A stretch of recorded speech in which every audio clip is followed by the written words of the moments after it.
వరంగల్ ఓరుగల్లు గడ్డ. ఎన్ని సంవత్సరాలు అయిపోయింది నేను ఇక్కడికి వచ్చి. ప్రజా అంకిత యాత్ర ద్వారా ఇక్కడ రోడ్ల మీద రోడ్ షో చేసినప్పుడు ఆ మహాజనాన్ని, ఆ అద్భుతమైన దృశ్యాలు ఇంకా నా కళ్ళకి కట్టినట్టే ఉంది. దానికి ఏమాత్రం తీసిపోని విధంగా ఈ రోజున ఈ సాయంకాలం ఇంత అత్యద్భుతమైనటువంటి ఈ జన సందోహాన్ని చూస్తుంటే మళ్ళీ ఆ రోజుల్లో మీరు కురిపించిన ప్రేమ, అభిమానం ఇంకా నా గుండెల్లో తట్టి లేపుతూనే ఉంది. వరంగల్కి ఎన్నిసార్లు వచ్చినా ఇదే రకమైన ప్రేమ, ఇదే రకమైన అభిమానం, ఇదే వాత్సల్యాన్ని చూపిస్తున్నారు మీరు. మీ అందరికీ ఇక ప్రజానికానికి, ఓరుగల్లుకి తరలి వచ్చినటువంటి ఇతర ప్రాంతాల అభిమానులకి ప్రతి ఒక్కరికి శిరస్సు వంచి నమస్కరిస్తున్నాను.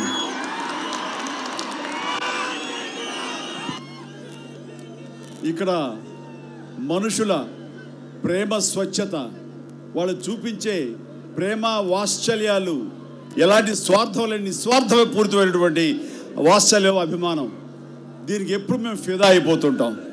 అందుకనే ప్రొడ్యూసర్స్ ఇంత అత్యద్భుతమైనటువంటి విజయం సాధించిన మన సినిమా ఎక్కడ పెట్టుకుందామని మీమాంసలో ఉన్నప్పుడు వరంగల్ పెట్టుకుందామని మాకందరికీ అనిపించి ఇక్కడ ఈ ఓరుగల్లికి మేము రావడం జరిగింది. ఇది ప్రతి ఒక్కరు అనుకున్నాం, ఎస్ వరంగల్ వెళ్ళాలి, అక్కడ మన విజయోత్సవం వాళ్ళతో మనం పంచుకోవాలి అంటూ వచ్చేందుకు అంతకంతగా మీ అందరి నుంచి అభిమానాన్ని, మేము మీ ప్రతిస్పందని మీరు తెలియజేస్తుంటే ఇక్కడున్న ప్రతి ఒక్క వ్యక్తికి, ప్రతి మనిషికి, ఇతర ప్రాంతాల నుంచి ఇక్కడ తరలి వచ్చిన మా అభిమానులకి ప్రతి ఒక్కరికి నేను స్పందించిన మనసుతోటి నేను నా నమస్కారాలు, ధన్యవాదాలు తెలియజేసుకుంటున్నాను. ఈ రోజున ఈ విజయోత్సవ సభకు ప్రత్యేకించి వచ్చిన మంత్రివర్యులు, మా మిత్రులు, సోదర సమానులు ఎర్రబల్లి దయాకరావు గారికి, ఇతర శాసనసభ్యులకు, విచ్చేసిన మహిళా సభ్యురాలకి, అలాగే ప్రతి నా యూనిట్ సభ్యులందరికీ కూడాను నేను నా నమస్కారాలు తెలియజేసుకుంటున్నాను. ఈ సినిమా విజయవంతం అవుతుంది, బ్లాక్ బస్టర్ అవుతుంది అని అనుకున్నాము, కానీ ఇది నాన్ బాహుబలి, నాన్ RRR కలిసి వాటిని తర్వాత చూసుకుంటే కనుక ఇది ఆ స్థాయి సినిమా అవుతుంది అంటలో ఇది మేము ఊహించలేదు. దానికి మించి జరిగింది. ఆ రకంగా నాన్ SSR సినిమాల రికార్డ్స్కి దాదాపుగా ఇక్కడ వచ్చినందుకు ఇది ఎవరికి అగ్రతాంబూలం ఇవ్వాలి, ఈ స్థాయి విజయం మాకు అందించినందుకు ఎవరికి చెప్పుకోవాలి, ఎవరికి అగ్రతాంబూలం ఇవ్వాలి ఈ సినిమా ఇంత సక్సెస్ అయినందుకు అంటే మొట్టమొదటి అగ్రతాంబూలం ఇవ్వాల్సినటువంటి వాళ్ళు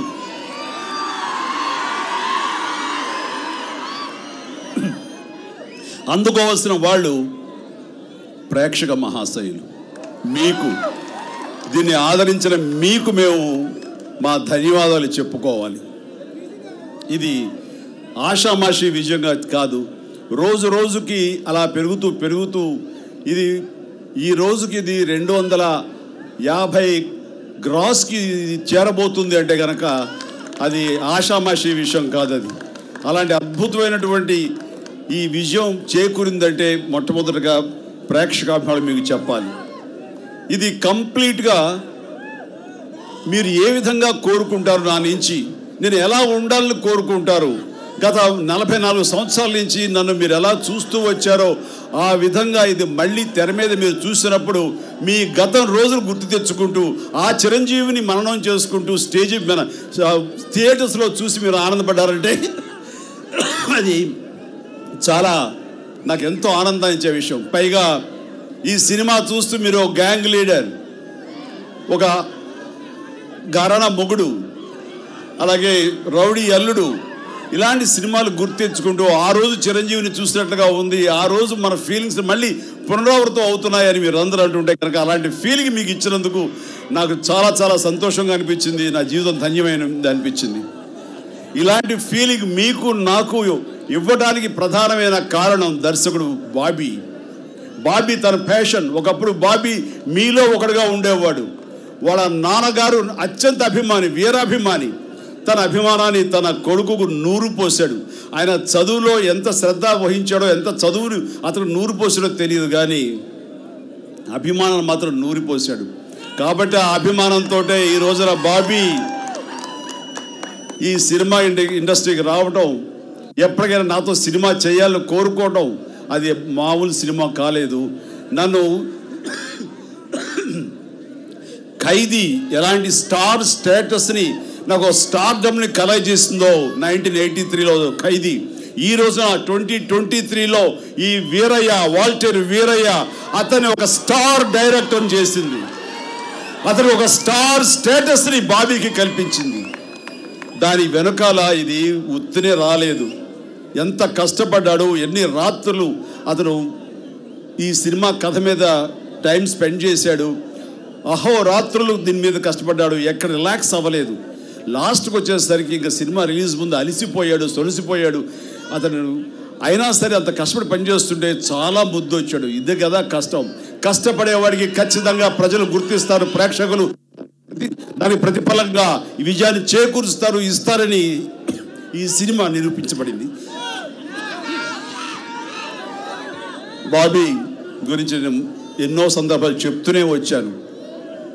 సో బాబీ నా అభిమాని అని చెప్తున్నాడు. కానీ ఈ సినిమా చూసిన తర్వాత, అతను కష్టపడే విధానం చూసిన తర్వాత, ఈ సినిమాని మలిచిన తీరు, మిమ్మల్ని ఆకట్టుకునే విధంగా అతను ఈ సినిమాని తీర్చిదిద్దిన తీరు చూస్తుంటే, ఈ తీరు చూస్తుంటే బాబీకి నేనే అభిమాని అయిపోయాను. అండ్ డైరెక్టర్గా ఒక మొదటి సక్సెస్ ఏమిటి అంటే, చాలా తక్కువ రోజుల్లో రీజనబుల్ బడ్జెట్లో అతను ఈ సినిమా తీయటం. ఒక ఫ్రేమ్ కూడా వేస్ట్ చేయలేదు. ఏదైనా చేసి ఉంటే కనుక అది కాగితాల రూపంలో, స్క్రిప్ట్ రూపంలో,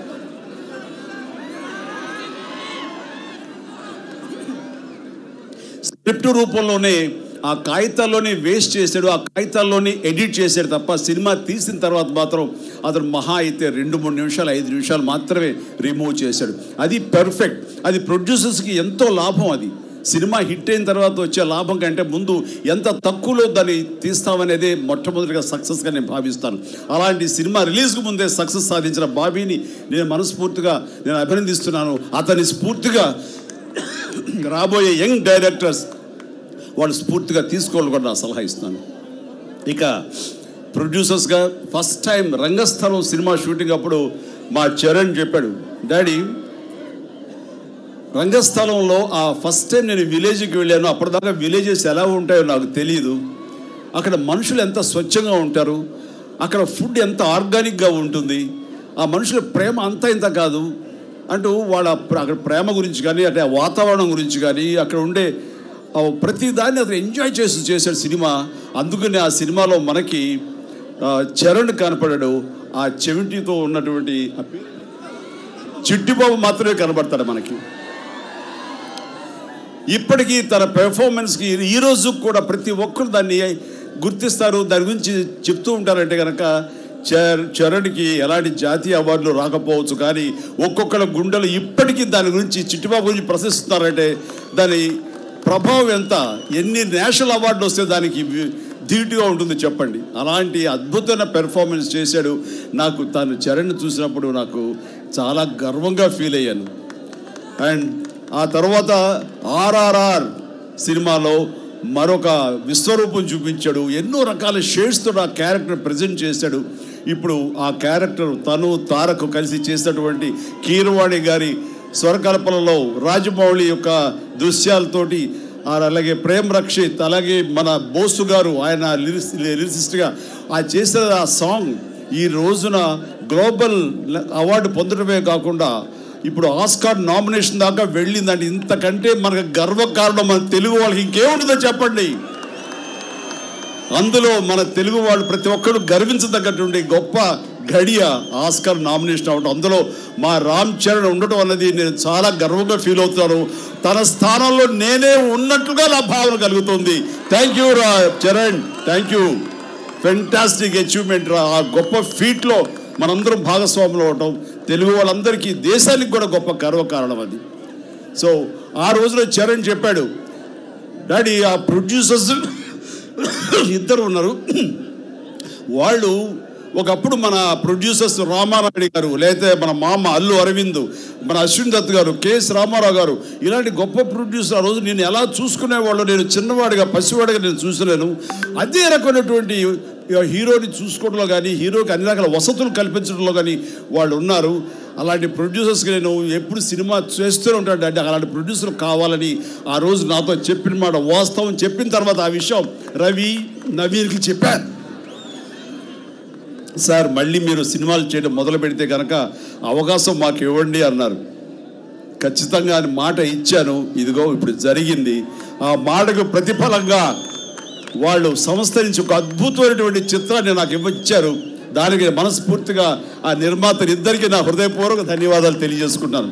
ఎందుకంటే వీళ్ళిద్దరూ ఒక నిర్మాతగా వాళ్ళు చేసేది ఏమిటి అని అనుకుంటారు. ఈ రోజుల్లో నిర్మాత అంటే కనుక డబ్బులు పెట్టి ఒక క్యాషియర్ లాగా ఉంటున్నారు. అలా కాదు, దానికి మించి నిజమైన నిర్మాతలకు నిర్వచనంగా నిలబడ్డారు వీళ్ళిద్దరు. వారికి నా అభినందనలు, ధన్యవాదాలు. నేను అదే కోరుకుంటాను. ఎందుకంటే నిర్మాత అనే డబ్బు ఎంతగానో అంత ఇచ్చేయడం కాదు. డైరెక్టర్ నాకు ఏదైనా ఈ ఎపిసోడ్ కావాలి అంటే ఎక్కడ కాంప్రమైజ్ కాకుండా, అది ఒక ఫ్లైట్ ల్యాండింగ్ అయితే ఫ్లైట్ ల్యాండ్ అవడానికి ఎంత ఖర్చు అయినా సరే, అలాగే ఒక ఓషన్ ఎపిసోడ్లో హీరో గారి నేను ఇంట్రడక్షన్ చేయాలనుకుంటున్నాను. అది ఓషన్ అనేది కొంచెం ఖర్చుతో కూడుకున్నది, షూటింగ్ అప్పుడు కూడా శ్రమతో కూడుకున్నది. అంటే ఎంత ఖర్చు అయినా, ఎన్ని రోజులైనా సరే మన హీరో గారు ఎస్ అని అంటే కనుక మాకు అసలు అభ్యంతరం లేదండి, ఎన్ని కోట్లు వేస్తే మేము ఖర్చు పెడతా ఉన్నారు. ఆ విధంగా ఆ ఎపిసోడ్కి నేను నా పార్టిసిపేషన్, నేను నా కష్టం పక్కన పెడితే కనుక వాళ్ళు తీసుకున్న శ్రద్ధాశక్తులతో ఈ రోజున హాలీవుడ్ సినిమాకి ధీటుగా ఆ ఓషన్ ఎపిసోడ్ వచ్చింది అంటే అది అంతా ఇంత కాదండి. అది ఆగిందా? ఒక సాంగుకి నాకు చిన్న షిప్ యార్డ్ లాంటిది కావాలి అంటే నిజమైన షిప్ యార్డ్ని ఒక హైదరాబాద్ నడిబొడ్లో వాళ్ళు నిర్మించారంటే అది ఆశా విషయం కాదు. దానికి కారణం వాళ్ళ ఖర్చు, వాళ్ళ శ్రద్ధాశక్తులు, డైరెక్ట్గా ఇచ్చే గౌరవం, వాళ్ళ సినిమా అత్యద్భుతంగా ఉండాలి ప్యాషన్. వాటికి అనుకూలంగా ప్రకాష్ ఆర్ డైరెక్టర్ కూడా దానికి సహకరించడం అనేది అత్యద్భుతంగా ఉంది. అలాగే ఈ సినిమాలో ప్రతి ఫ్రేమ్లో కూడాను ఆర్థర్ విల్సన్ చాలా బాగా తీశాడు, అద్భుతం చూపించాడు. ముఖ్యంగా ఫ్యాన్స్ ఎంత గొప్పగా ఫీల్ అవుతున్నారంటే మా చిరంజీవిని పాత చిరంజీవిలా చూపించాడు. 30 ఏళ్ల క్రితం గ్యాంగ్ లీడర్లో ఉన్న చిరంజీవిలాగా మాకు చూపించారు. అంటే నేను తీసుకున్న శ్రద్ధాశక్తులు, నేను పడ్డ కష్టం ఫిజికల్ మెయింటైన్ చేయడానికి కానీ, లేకపోతే ఫుడ్ విషయంలో కానీ, మనసు ప్రశాంతంగా ఉంచుకోవడంలో కానీ, ఇవన్నీ ఒక ఎత్తు అయితే నన్ను తెర మీద అందంగా చూడడానికి ఆర్థర్ విల్సన్. ఇవన్నీ ఉన్నా సరే మనల్ని డ్యాన్స్ స్టెప్స్ వేయించే మ్యూజిక్ లేకపోతే చప్పగా సాగేదేమో. అలా కాకుండా ఎగ్జైటింగ్గా అడ్రినల్ రష్ తోటి ఉత్సాహంగా జరిగింది అంటే కనుక దేవిశ్రీ ప్రసాద్ అతను ఇచ్చినటువంటి పూనకాలు లోడింగ్ కానివ్వండి, ఆ సాంగ్స్ ఇవన్నీ కూడా అత్యద్భుతంగా ఉన్నాయి. అలాగే చక్కటి మెలోడీస్ ఇచ్చాడు. ఒకటి చిలిపి సాంగ్ ఇచ్చాడు, 2 ఊరమాస సాంగ్స్ ఇచ్చాడు. ఈ సాంగ్స్ తోటి నేను మళ్ళీ ఎంత రెచ్చిపోయానంటే అంత రెచ్చిపోయాను. వాడు శేఖర్ మాస్టర్ అంత బాగా చేయించగలిగాడు నా చేత. అలాగా శేఖర్ మాస్టర్ తను చేసినందుకు thank you. So Shekhar master గారికి, అలాగే ఆ యాక్షన్ సీక్వెన్స్ సంబంధించి ఇంటర్వెల్ ఎపిసోడ్ వచ్చేసి దుమ్ము దులిపిస్తారు. అది ఒక ఇంటర్వెల్లో అనిపించలేదు, క్లైమాక్స్ మించి ఉంది. అది సినిమాకి ఆయుపట్టు. అక్కడ రామ లక్ష్మణులు మాస్టర్ చేసేటువంటి వాళ్ళ ఫైట్ సీక్వెన్సెస్, యుద్ధ సన్నివేశం అత్యద్భుతం. అలాగే ఫస్ట్ ఎపిసోడ్ ఓషన్ ఎపిసోడ్ కానివ్వండి, ఆ తర్వాత ఎండ్లో ఒక మ్యాడ్ మ్యాక్స్ లాంటి ఒక చేజ్ కానివ్వండి, ఇవి చేసింది పీటర్ హెయిన్స్ అద్భుతంగా చేశాడు. ఇలాగా ప్రతి ఒక్కళ్ళు ఈ సినిమాకి కష్టపడి పనిచేశారు. అందుకని వాళ్లే కాకుండా ఇందాక మీరు చూసినటువంటి ఏవి ఉంది అది నేను స్వయంగా షూట్ చేసి ఎడిట్ చేసి అది బయట ప్రపంచానికి తెలియాలి అన్నాను. ఒక గ్లాజీగా ఉండి కలర్ఫుల్గా ఉన్నటువంటి ఒక సినిమా వెనుకాల ఎంతమంది చెమట ఉంది, ఎంతమంది కాయ కష్టం ఉంది. ఆ మంచులోను -8 డిగ్రీల మంచులోను, అలాగే వర్షాకాలం బురదలో, మారేడుమిల్లి ఎండల్లో ఎంతగా కష్టపడ్డారు. వాళ్ళ కష్టం ప్రజలకు తెలియాలి.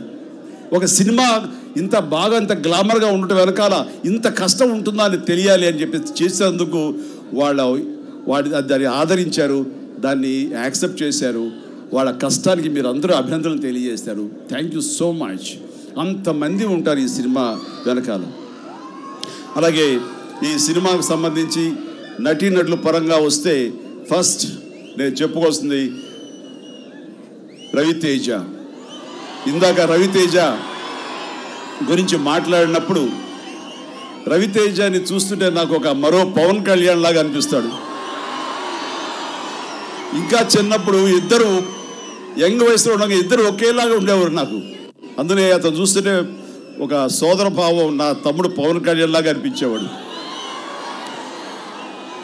ఒకరోజు డైరెక్టర్గా నాతో అన్నారు, అన్నయ్య మీరు ఆ జీప్లో ట్రావెల్లో నేను చూశాను, మేకప్ మ్యాన్ రావడం కానీ, మీకు గ్లిజరిన్ ఇవ్వడం కానీ, మీరు కంట్లో పెట్టుకోవడం కానీ, మీరు బాధతోటి తమ్ముడిని కాపాడుకోవాలనే ఒక తొందరలో మీరు చేసిన పెర్ఫార్మెన్స్ కానీ ఎక్కడ మీరు గ్లిజరిన్ వాడలేదు. నేను సినిమా ఆ షూటింగ్ సమయంలో నేను అన్నీ ఫోకస్ చేయలేదు, కానీ ఫస్ట్ నేను ఎడిటింగ్ తర్వాత చూస్తే కనుక అన్నయ్య ఎంత ఇన్వాల్వ్ చేశారు. చిన్న చిన్న బిట్టు, ఆ కంగారు, తమ్ముడిని కాపాడుకోవాలన్న తాపత్రయం, త్వరగా వెళ్ళాలని ఈ తాపత్రయం ఎంత బాగా చేశారన్నయ్య అంటే నేను ఒకటే అన్నాను, ఇక్కడ తమ్ముడే వీడు, కానీ చనిపోయే సమయంలో స్టాబ్ అయ్యి ఉన్నప్పుడు నాకు అక్కడ పవన్ కళ్యాణ్ గుర్తెచ్చుకున్నాను. ఆ సిచ్యువేషన్లో నా తమ్ముడిని నేను తలుచుకుంటూ చేశాను. ఈ తమ్ముడి మీద ఆ యొక్క ఫీలింగ్ని బయట పెట్టాను. అందుకనే అది ఎవరు పెర్ఫార్మెన్స్ గురించి నేను కావాలని చేసినట్లుగా లేదు. ఆటోమేటిక్గా ఆ బాధ, ఆ ఆర్ద్రత, ఆ కంగారు అన్నీ రావడానికి కారణం తమ్ముడు లాంటి ఫీలింగ్ నాకు వాడి మీద ఉండబట్టి, అందులో నా తమ్ముడు పవన్ కళ్యాణ్ గుర్తు చేసుకుని చేయబట్టి జరిగిందని ఇట్ ఈస్ అది అందుకని అంత బాగా పండిపోయింది. అలాగే ఇతను బాబీ అన్నాడు, ఆ వాల్ పోస్టర్ సీన్ ఉంటుంది, లుంగితోటి బురద తుడిచి వాడికి ముద్దు పెట్టడం అనే లుంగితోటి తుడటం వరకే అనుకున్నాము. ముద్దు అనేది మీరు పెడతారని ఊహించలేదు. ఏ పెద్ద హీరో ఓ చిన్న హీరోకి అలా ముద్దు పెట్టి అతను ఎలివేట్ చేయరు. మీకు ఎందుకు అనిపించింది అంటే అలా ఎలివేట్ చేస్తేనే రేపు రాబోయే డెత్ సీన్ పండుతుంది, కాబట్టి నేను చెయ్యాలంటూ ఆటోమేటిక్గా స్పందించి నా తమ్ముడులాగా ఫీల్ అయ్యి మళ్ళీ ముద్దు పెట్టాను. అక్కడ దాని ముద్దు పెట్టడం గురించి ఎంత ఎప్రిసియేషన్ వచ్చిందో తెలుసా అంటూ మళ్ళీ మన బాబీ ప్రొడ్యూసర్లు చెప్తుంటే చాలా ఆనందం వేసింది. ఓకే, కరెక్ట్ మీటర్లోనే నేను సినిమా చేస్తున్నాను, ఆ క్యారెక్టర్ పండించడానికి అనిపించింది. చాలామంది అంటారు సినిమా బిఫోర్ యాక్షన్ మీరు మామూలుగా సీరియస్గా ఉంటారు, మీ దగ్గర రావాలా సరే మాకు ఇబ్బందిగా ఉంటుంది, కానీ షార్ట్లోకి వెళ్ళేసరికి ఆ కామెడీ ఎక్కడి నుంచి వచ్చేస్తుంది. ఎలా చేస్తారంటే లోపల ఒక చిలిపి మనిషి ఉంటాడు, బయట పడాడు, పైకి జెంటిల్మెన్లా ఉంటారు కానీ లోపల ఆ చిలిపితనం ఉంటుంది. అందుకనే ఆ లుంగి పట్టుకున్న ఆ అమ్మాయి వస్తుంటే దీవిస్తున్నారన్న, ఇలా వెళుతున్నా, ఇవన్నీ కూడాను ఆ చిలిపితనం అదే నన్ను ప్రేరేపిస్తుంటాయి, ఇలా చేస్తుంటాను. అవన్నీ చేసినప్పుడు మీకు ఒక విషయం చెప్తాను. ఈ రోజు ఎలాగైతే కేకలు పెడుతున్నారో, ఎలాగైతే విజిల్స్ చేస్తున్నారో అవన్నీ ముందస్తుగా నవ్వుకోకు వస్తాయి. ఇది చేస్తే థియేటర్లో గగ్గోలుగా ఉంటుందని నేను ఊహించుకోగలను. ఈ 44 సంవత్సరాల ఎక్స్పీరియన్స్లో అలా ఊహించుకుంటాను. మీతోటి నాకు అలాంటి అనుబంధం ఏర్పడిపోయింది. కాబట్టి నేను చేసే ప్రతి యాక్షన్, అది యాక్షన్ అవని, కామెడీ సీన్ అవని, ఎంటర్టైన్మెంట్ సీన్ అవని, ఎమోషనల్ సీన్ అవని, ఏదైనా కానీ ఈ విజిల్స్, ఈ కేకలు, ఈ చప్పట్లు నాకు చెవుల్లో మారుమోగుతూనే ఉంటాయి. ఆ క్షణంలో డైరెక్టర్ చెప్పిన స్టార్ట్, యాక్షన్, కట్, ఈ 3 మాటలు తప్ప మిగతా సమయం అంతా వినిపించేది మీ కేకలు, మీ ఉత్సాహపరిచేటువంటి చప్పట్లే. నన్ను ముందు నడిపించేటటువంటి చప్పట్లు ఇవే. అరే చిరంజీవి గారు, మీది నాది ఒకటే వయసు అండి, మనం చూడండి ఎలా ఉన్నాం, మీరేంటండి ఇంత యంగా ఉన్నారు అని. వాళ్ళకి ఏం తెలుసు, ఇలాంటి ఉత్సాహం వాళ్ళకి లేదు, నాకు మాత్రమే ఉంది. ఇలాంటి ప్రోత్సాహం వాళ్ళకి లేదు, నాకు మాత్రమే ఉంది. ఇలాంటి యంగ్ అండ్ ఎనర్జెటిక్ ఫ్యాన్స్ వాళ్ళకు ఉండరు, నాకు మాత్రమే ఉన్నారు. సో మీరు అందించే ఉత్సాహం, ప్రోత్సాహం ఖచ్చితంగా అది మొహం మీద కనబడుతుంది, బాడీలో కనబడుతుంది, బాడీ లాంగ్వేజ్లో కనబడుతుంటుంది. ఇలాంటి వేరయ్యలు ఎన్నైనా చేసే సత్తా మీరు ఇస్తున్నారు. దానికి నా అభిమానులకి ప్రతి ఒక్కరికి నా హృదయపూర్వక ధన్యవాదాలు మళ్ళీ తెలియజేసుకుంటాను.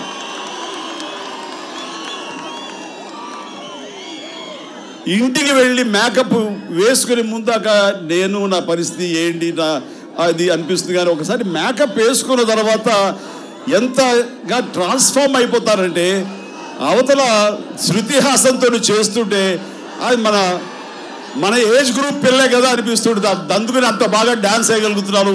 నువ్వు శ్రీదేవి అయితే మరి నేను నువ్వు చిరంజీవి అంటే అన్నారంటే అది ఖచ్చితంగా మిమ్మల్ని అలరిస్తుందని మీరు అది యాక్సెప్ట్ చేస్తారని నాకు తెలుసు. అదే నిజమైంది. కాబట్టి ఈ రోజున ఈ చిత్రం ఇంత పెద్ద విజయాన్ని చవిచూసింది. సాంగ్స్లో కూడాను క్యారెక్టర్ పరంగా శృతి హాసన్ చాలా అత్యద్భుతంగా చేసింది. ఎంతో సపోర్టివ్గా ఉండి ఈ సినిమా మరింత గ్లామర్గా ఉండడానికి తను దోహదపడింది. ఈ రోజున శృతి హాసన్ బర్త్డే. మీరందరూ శృతి హాసన్కి హ్యాపీ బర్త్డే చెప్పండి ప్లీజ్. ఇది అమ్మాయి ఎక్కడో వినాలి. Happy birthday Shruti Haasan. విన్నావా? మా తెలుగు ప్రజా నీకు హ్యాపీ బర్త్డే చెప్తున్నారు. May God bless you. ఇక ప్రకాష్ రాజ్ చాలా గొప్ప క్యారెక్టర్. ఇందులో అంత బాగా పెర్ఫార్మ్ చేశాడు ప్రకాష్ రాజ్. కాకపోతే ఆ క్యారెక్టర్ అంత అందం వచ్చేది కాదు. అలాగే నాజర్ గారు చిన్న క్యారెక్టర్ అయినా, అలాగే సత్యరాజ్ గారు పెద్ద మనిషితోటి పెద్దరికంతో నాకు చిరంజీవి ఎప్పటి నుంచో తెలుసు. చిన్న క్యారెక్టర్స్ నేను చేస్తానంటూ ఆయన ఆ సినిమా చిన్న క్యారెక్టర్ చేయటం. ఇలాగా ప్రతి ఆర్టిస్టులుగా కామెడియన్స్ అయితే కనుక శ్రీనివాస్ రెడ్డి కానివ్వండి, ప్రవీణ్ కానివ్వండి, అలాగే సప్తగిరి కానివ్వండి, శంకర్ కానివ్వండి, ఇందాక వచ్చాడు రచ్చ చేశాడు రచ్చ రవి మన వరంగల్ అబ్బాయి. సో ఇలాగా అలాగే మిగతా నేవీ ఆఫీసర్ చేసినటువంటి కుర్రవాళ్ళు కానివ్వండి, వీళ్ళందరూ కూడాను ఈ సినిమాలో డబ్బు కోసం పనిచేయలేదండి. అంటే డబ్బు ఇవ్వలేదని కాదు, వాళ్ళకి ప్రేమించి చేశారు, ప్రేమ కోసం చేశారు, వాళ్ళు అభిమానంతో చేశారు. ఒక్కొక్కరిని జస్ట్ టచ్ చేస్తుంటే వాళ్ళ కంటిలో నీళ్లు కారుతున్నాయి ఆ ప్రేమతో, ఆ ఉద్వేగంతో. ఇలాంటి వాళ్ళందరూ కలిపి వాళ్ళ మనసు పెట్టి సినిమా చేశారు కాబట్టి ప్రతి వాళ్ళ క్యారెక్టర్కి గుర్తింపు వచ్చింది. ప్రతి ఒక్కళ్ళ గుర్తింపుకి ఇక్కడ మన అభిమానుల నుంచి అది ఆ ప్రేమ లభించింది. కాబట్టి తద్వారా ఈ సినిమా ఇంత పెద్ద హిట్ అవడానికి దోహదపడింది. అలాగే విలన్స్ ఆకు రౌడీలుగా చేసిన మత్సరవి కానివ్వండి, అలాగే ప్రభాస్ శ్రీను గారిని, ఇలాంటి వాళ్ళకి కూడా పడినాయి అత్యద్భుతంగా. అండ్ ఈ సినిమా కథకు సంబంధించి కోన వెంకట్, అలాగే మోహన్ గారు, అలాగే చక్రి గారు, వినీత్, వీళ్ళందరూ కూడా ఎంతో సహకరించి వాళ్ళు ఛాలెంజ్గా తీసుకునే వాళ్ళని. ఏదైనా సినిమాలో ఇది గ్రే ఏరియా, ఇది పెద్ద నచ్చలేదు, నాకు లాజిక్ రాలేదు ఇక్కడ అంటే అన్నయ్య అన్నాడంటే ఏదో ఉంటుంది రండి అని చెప్పేసి వాళ్ళందరూ కూర్చొని నైట్ అంతా కూర్చొని తెల్లారేసరికి అత్యద్భుతంగా దాన్ని మలిచేవాళ్ళు. అలాగా వాళ్ళందరూ కష్టపడారు, ప్రతి నిమిషం కష్టపడ్డారు అంటారు. అండ్ లాస్ట్లో ఎక్కడ ల్యాగ్ ఉందేమో తెగ చూసి ఉంటే కనుక దాని అన్ని ఎడిటింగ్లో దాన్ని క్రిస్ప్ చేసి పేస్ పెంచేశారు, సినిమా పరిగెట్టేలా చేశారు. సో అలాంటి వాళ్ళందరికీ అలాగే ఎడిటర్గా కొత్తవాడు నిరంజన్, అతనికి సహకరిస్తూ సీనియర్ మోస్ట్ ఎడిటర్ కే ప్రసాద్ చోటా, అతను, వీళ్ళందరూ కూడా ఈ సినిమాని తమ సినిమాగా చేశారు. దీనివల్ల మాకు క్రెడిట్స్ ఏమొస్తాయని ఏమీ ఆలోచించలేదు. ఇలాగా చేసిన ప్రతి ఒక్కరూ నాకు మనస్ఫూర్తిగా ఈ సినిమాలో నా మిత్రుడు, నాకు కావలసిన మనిషి, నా అనంగుడు, నాతోటి ట్రావెల్ చేస్తూ లాంగ్ జర్నీ చేస్తున్న మనిషి, ఇందులో అసోసియేట్ ప్రొడ్యూసర్గా ఉన్నటువంటి జీకే మోహన్ సహకారం మర్చిపోలేనిది. జీకే మోహన్ కూడా ఈ సినిమా ఇంత బాగా ఉండటానికి కానీ ఈ ఫంక్షన్ అన్ని బాగా జరగడానికి కూడా అతని కారణం, అతని టీం. అలాగే బాబీ అని పిఆర్ టీం, ఈ బాబీ కాదు ఫ్యాన్స్ బాబీ, అలాగే నివేదిత, వీళ్ళందరూ కూడా చాలా చక్కగా ఈ కార్యక్రమం నిర్వహించడానికి కారణమయ్యారు.